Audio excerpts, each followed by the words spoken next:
BJP से हमारे साथ अनिल जी हैं। अनिल जी आपके पास आ रहे हैं। अब देखिए, आपने सुना होगा दानिश जी को भी, साथ ही साथ आपने ज़ेबा जी को भी सुना होगा। आरोप ये लग रहे हैं आप पे कि आपने तो वो दौर ला करके रख दिया है जहां अब लग रहा है कि हिटलर शाही चल रही है।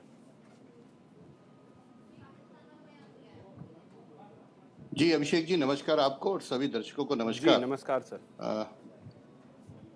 देखिए, जिस तरह की भाषा ओबीसी जी इस्तेमाल करते हैं, अगर आज देश में हिटलरशाही होती तो शायद वो इस विषय को बोल भी नहीं पाते।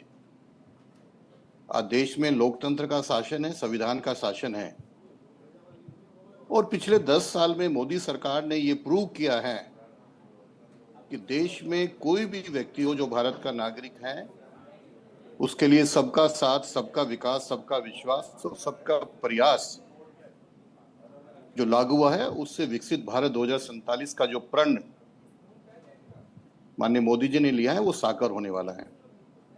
आज जिस तरीके से ओवैसी जी बात करते हैं, चाहे मुझे लगता है उनको किसी पर भी विश्वास नहीं है। चाहे धारा 370 की बात हो, वो उसके विरोध में है, 3 तलाक की बात हो, उसके विरोध में रहते हैं।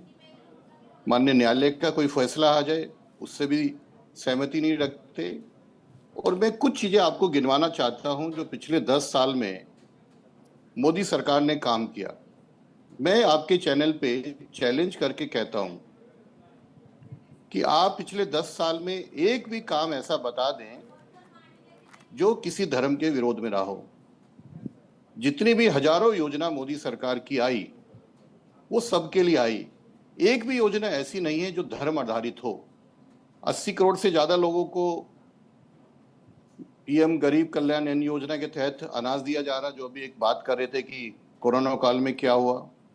50 करोड़ से ज्यादा जनधन खाते खुले, 34 लाख से ज्यादा डायरेक्ट बेनिफिट ट्रांसफर से पैसा गया, 34 करोड़ से ज्यादा आयुष्मान योजना। अब निकाल लीजिए, और अगर मैं डिटेल में जाऊंगा तो जिस धर्म की बात करती हैं शायद वहां की संख्या ज्यादा हो। 4 करोड़ से ज्यादा पीएम आवास योजना के तहत मकान मिले। क्या कोई भेदभाव हुआ? ये पूछा गया क्या फॉर्म में कि हिंदू है, मुस्लिम है, ईसाई है, क्रिश्चियन है? 25 करोड़ से ज्यादा गरीबी रेखा से लोग बाहर है। ओवैसी जी की दिक्कत क्या है? तो फिर अनिल जी आपको क्या लगता है ओवैसी जी का आधार क्या, वो किस आधार पे ये कहते हैं कि यहूदियों जैसी स्थिति आज के डेट में हिंदुस्तान में मुसलमानों की है? हाँ, मैं बता रहा हूं क्योंकि उनकी राजनीतिक भूमि खिसक रही है। जो वो बरगला के मुसलमानों को अपने साथ रखने की कोशिश कर रही थी, अब देश के मुसलमानों को ये पता लग गया है कि मोदी सरकार में सब सुरक्षित है और मोदी सरकार में सब योजनाओं का फायदा सभी को बराबर मिलता है। वहां धर्म के आधार पर कोई भेदभाव नहीं होता। क्योंकि ये अपीजमेंट की बात करते थे हमेशा ओवैसी जी, अब इनकी राजनीतिक भूमि हट गई। ये बताइए, 11 करोड़ शौचालय का निर्माण हुआ, क्या पूछा गया कि ये हमारी हिंदू बहन का या मुसलमान बहन का है? 43 करोड़ मुद्रा लोन दिए, क्या ये पूछा गया?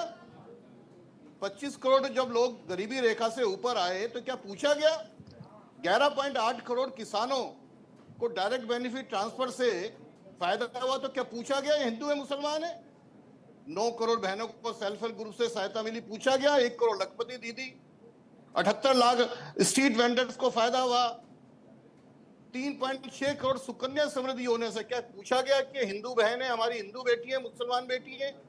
दिक्कत क्या है कि जो क्रूरतियों को खत्म किया, जो 3 तलाक की प्रथा हुई, धारा 370 हुई, उनको ये लग रहा है कि जिस तरीके से वो बरगलाते थे वो खत्म हो गया। रिप्लाई कर लीजिएगा। एक अंत में जो ये अभी बात चली थी कोरोना काल की, ये ध्यान होना चाहिए किस तरीके से दिल्ली की केजरीवाल सरकार ने प्रवासी मजदूरों को भ्रामक स्थितियां पैदा करके दिल्ली से खदेड़ा था। और मोदी सरकार ने तो वैक्सीनेशन लगा के 250 करोड़ वैक्सीनेशन लगाई है मुफ्त में, जो जीवन बचा है। मुफ्त अनाज जो दिया था उस टाइम, जो आज भी चालू है, उसमें कोई भेदभाव नहीं किया गया। पर दिक्कत क्या है कि जब इनकी राजनीतिक भूमि खिसकती है तो इस तरह